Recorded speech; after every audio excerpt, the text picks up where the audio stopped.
حدیث کی روشنی میں آپ کو ایک قیمتی بات بتانے کے لیے جا رہا ہوں۔ حضرت ابن شماسہ رضی اللہ تعالیٰ عنہ کہتے ہیں کہ ہم لوگ حضرت عمرو ابن عاص رضی اللہ تعالیٰ عنہ کے پاس حاضر ہوئے۔ ان کا آخری وقت تھا، انتقال ہو رہا تھا۔ حضرت عمرو رضی اللہ تعالیٰ عنہ اس وقت بہت دیر تک روتے رہے۔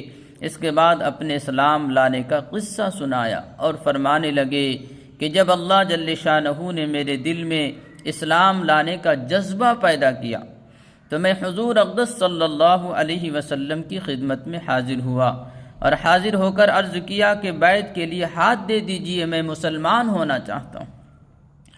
انہیں اسلام کی خوبیوں اور اسلام کے بارے میں معلوم ہو چکا تھا کہ اسلام ہی ایک ایسا مذہب ہے، ایسا دھرم ہے اور ایسی شریعت ہے جس میں ہمیں سکون اور اطمینان مل سکتا ہے، ہمیں نجات مل سکتا ہے۔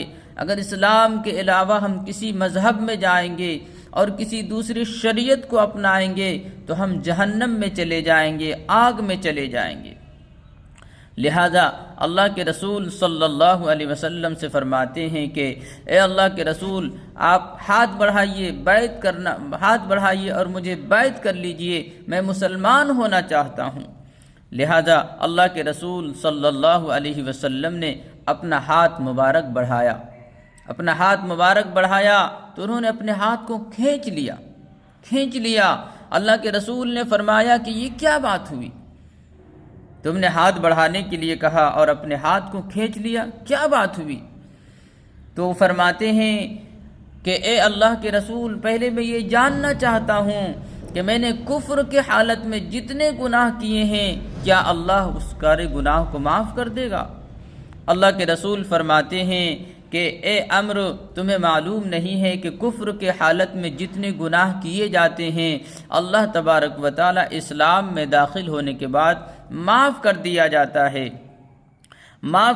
جاتا ہے اور ہجرت ان لغزشوں کو ختم کر دیتی ہے جو ہجرت سے پہلے کی ہو، اور حج ان تمام قصوروں کا خاتمہ کر دیتا ہے جو حج سے پہلے کیے ہوں۔ تو حج ایک ایسا عمل ہے، حج ایک ایسی عبادت ہے، حج ایسا گناہوں کا خاتمہ ہے کہ تمام گناہوں کو ختم کر دیتا ہے، پاک صاف کر دیتا ہے۔ گویا کہ حدیث پاک میں آیا ہے کہ جیسے ماں نے اپنے بچے کو آدھی جنا ہے اور اس ماں کے جسم کے اوپر اور نام اعمال میں کوئی گناہ نہیں ہوتا، اسی طرح پاک اور صاف